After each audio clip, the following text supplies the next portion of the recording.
Hello, and welcome back to another episode of The Rundown. I'm your host, MaryCatherine Neal, riding solo today for a new series that I'm going to continue until I can't anymore, called Producing 101. It's kind of the heart of why I started this show, was to give people a behind-the-scenes look at what a producer, an anchor, a reporter, a meteorologist, a director, anybody who works here at the station, just kind of what they do in their day-to-day life. I feel like when I started this job 2.5 years ago now, when people asked, what do you do as a news producer? I was kind of like, oh, I wish I could just take you there and show you, because it's so many different elements, so many different things going on all the time. And so I thought it would be fun to just kind of show you and be able to tell you and give you a visual of what I see, what you see, and kind of break down some of the lingo that we use here every day. So I'm going to start off with something that fills our shows all the time. It's called a VOSOT, and it is a combination of video and sound that either a reporter or an anchor kind of leads you through. If you watch 8 News, you see them all the time. Our reporters do them in the evenings. Sometimes our reporters get to do them in the morning if they have a chance to have some sound bite opportunities, but a lot of times people are still sleeping at 4 in the morning, so we don't get those sound opportunities as much. But if you watch and see that you get to hear from a local leader or a community member or just a stakeholder in general, that is coming from the day before. So in the mornings, we recap the day, the news from the day before, to kind of give people who work those early shifts like we do and might have been sleeping during the 4, 5, and 6 p.m. news a chance to kind of catch up on what they missed. So I'm going to show you exactly what a VOSOT is, and then we'll kind of jump into just what it does for a show and what it means for us as producers to add it to a show. So let me bring it up for you.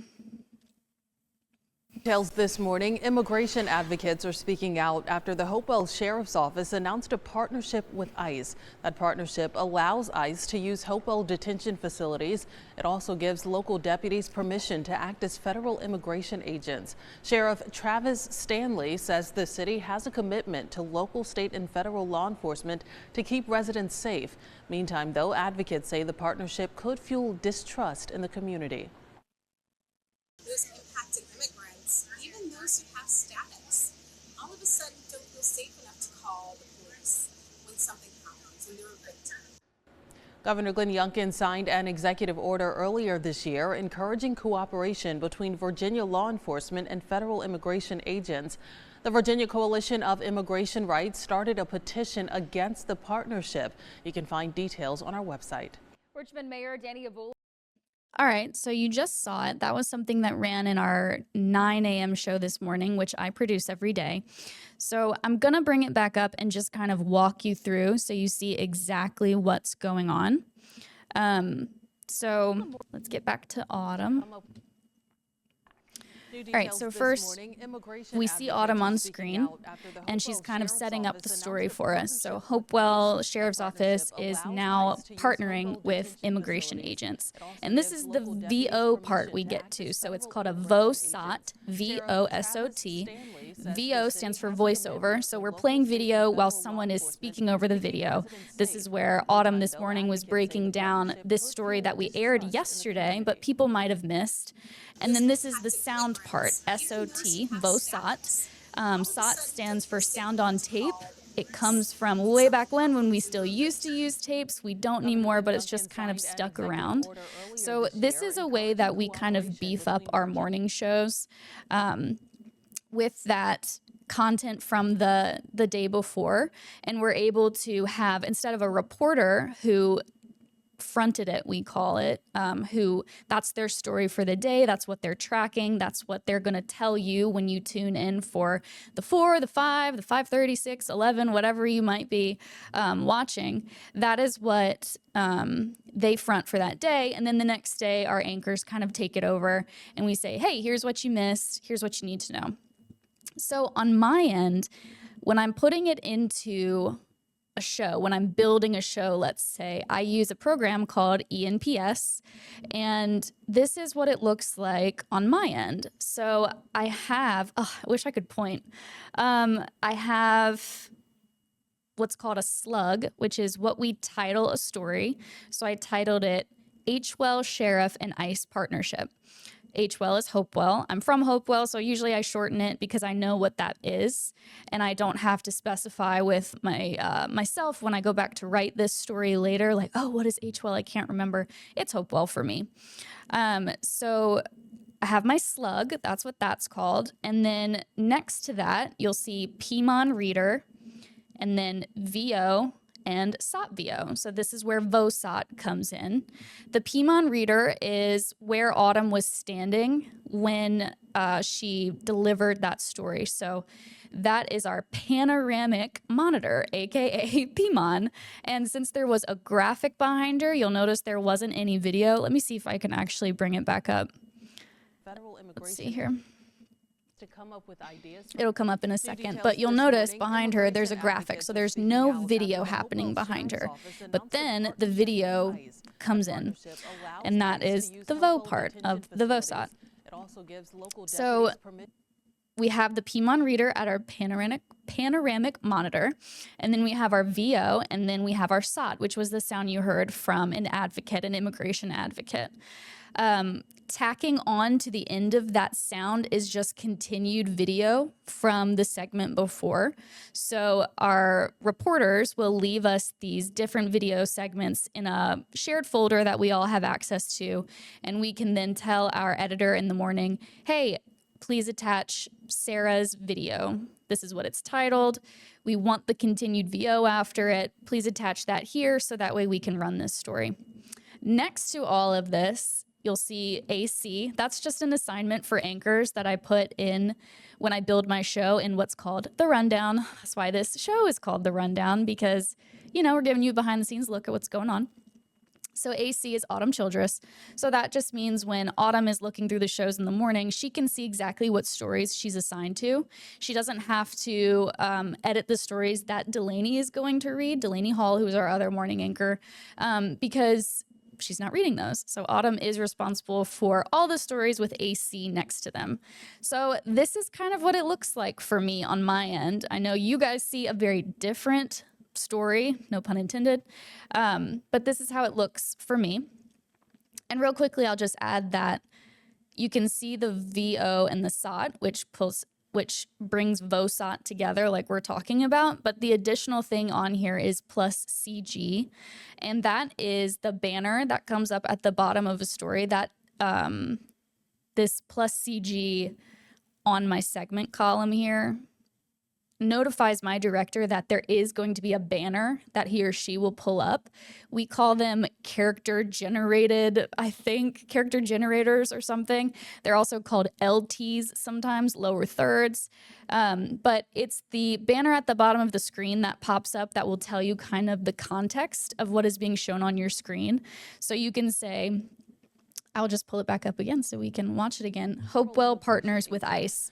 That tells us exactly what this story is about. It's about Hopewell partnering with ICE. And then the sheriff's office enters partnership, advocates speak out. That kind of lays out every single thing that's going on in this story and lets the viewers know that even if they have the volume down on the TV, they can kind of look up and see what's going on. We also have recently started adding name supers, so that way people at home know who's speaking. We didn't used to add that element, but that was something when we got a new news director, a year ago, more than a year ago now. I can't remember. Sorry, Bernie. He asked for us to start doing that again. So that way you know, oh, this is Governor Glenn Youngkin speaking. This is Jane Doe, an advocate for immigration. That's just sort of to help viewers at home understand a little bit more about what's going on. So one of the cool things about being a producer and having these, I'll call them leftovers, even though they're not really leftovers, stories from the day before from our reporters, is that we can kind of mix up and show these things in fun, creative ways if we have the time. Today I had the time because we had our full staff here this morning and I wasn't scrambling as much as I usually am to fill in this hour-long show. So I was able to do a little something fun with another VOSOT that we aired this morning. So I'm going to go ahead and pull that up and kind of walk you through why it is a little different. Impacted immigrants. So this is just the wrap up of another story. I didn't cut it quite where I wanted it to, but we have Delaney who's on screen. So this is a freeze frame reader. We had a graphic in that little graphic that was next to her face. And now this is what we call a full screen graphic. So instead of a VOSOT, this is more of a full screen graphic SOT. I just felt that for this story in particular, it was important to have these numbers displayed for people to really break down what it is. And sometimes our reporter, I know Tyler, who did this story, Tyler Englander, he did make graphics with numbers on them. But I just thought, why not? I'll do something a little different. People have been seeing those numbers and those graphics all morning, and I'll do something different. And now this is where we get into our sound element. So this is a Virginia resident talking about Dominion rate increases. Now you can see we have our name supers coming up. This is a Dominion Energy spokesperson who's telling us about why they want to increase certain rates for customers. And that's just another way that we can kind of spice things up a little bit. So I will show you what this looks like on my end. This was Autumn's. And now this is Delaney's. So if there was a quiz, I'd quiz you. But the far side where it says Dominion rate increases, that is my slug. So that is what I called this story in my rundown that I created this morning. Next to that is freeze frame reader. So how are we going to see the anchor before we get into the other elements? We saw Delaney with a freeze frame. I'll bring it up again just so we can really grasp what it looks like. And I'll turn a little volume on too. We'll hear her. So that's a freeze frame right next to her face. It says power bill increase, question mark, and then it kind of lays out what that means with Dominion considers increases. I can't remember what it said. It went by too fast. But that was the freeze frame that we just saw. Next, what you just saw was the full screen graphic. So that's where I break down different things, electrical bills. How much will they be up a month? Oh, $851. It's very easy to understand and look at. And if I didn't have the volume on my TV, I could look up and say, these are the proposed Dominion energy rate changes and what I could expect as a customer if these are passed. And then the final thing is the sound element, which we're in now. You just can't hear it. So we're in the sound VO plus CG. So that plus CG means my little banner will pop up. It doesn't on this first sound because it is a full screen element. And we decided to just leave it down so it wasn't so busy looking for people at home. But you'll see, boop, there's Aaron Ruby with Dominion Energy. And then my story super comes up. So now we can say, oh, what is this about? Virginia residents are talking after Dominion proposes some rate increases. And that kind of breaks down what that is. So I don't know if this is exciting for everyone, but I feel like it gives a nice little insight into what producers see versus what you see at home.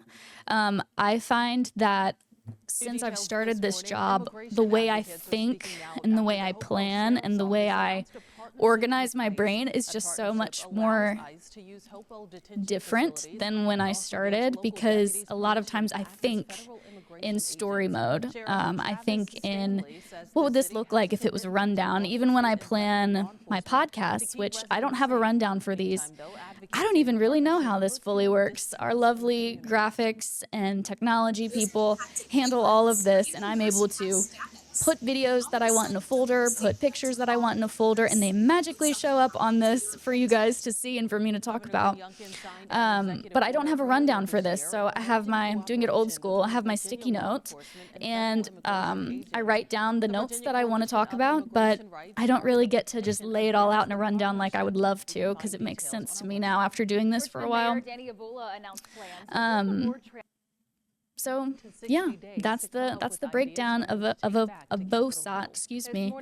I would love to continue this exercise. Exercise was a weird choice. This segment, and kind of go over the other things that we'd use in shows. So stick around for next time. We're going to cover packages, which if you watch the 11, our reporters only turn packages. And those are those long form stories that have more than just a video element and a sound element, and then like an intro and a tag is what we call it. Like a tag is when reporters say, "I'm Jamal Williams, 8 News." So we'll go over what a package is next time and kind of break down just the process behind those, what it looks like in a show. And yeah, if there are other things you would enjoy learning, or if you have questions, I would love to know. You can find my email on our website. My name is MaryCatherine Neal. You guys, I believe, saw it on the box at some point. I'll bring it back up just in case. But if there's something that you guys want to know about producing, I would love to answer it in this segment that we're starting, Producing 101. This was just a little introduction to the lingo. So if I'm on this podcast again, and if you watched way back when in January, the first podcast we did was about the water crisis, and I talked to Autumn and Delaney about what it was like covering that, because it was a huge issue for thousands of people in Richmond, Henrico, Hanover, Goochland. Just the surrounding counties were just completely torn up by that. And there were a couple times when I caught myself kind of getting into the lingo of things, calling things pressers and VOSOTs and readers. And they both kind of stopped me and they were like, "Hey, what is a presser? Tell us what it is." So if there are things that you'd like to know and understand more, would love to break those down for you and kind of show you what it looks like on my end, and then compare it to what you guys see on the screen every day. So stick around for next time. We'll definitely cover packages. If I get an email asking something else, I'll cover that as well. And we will see you next time. Bye.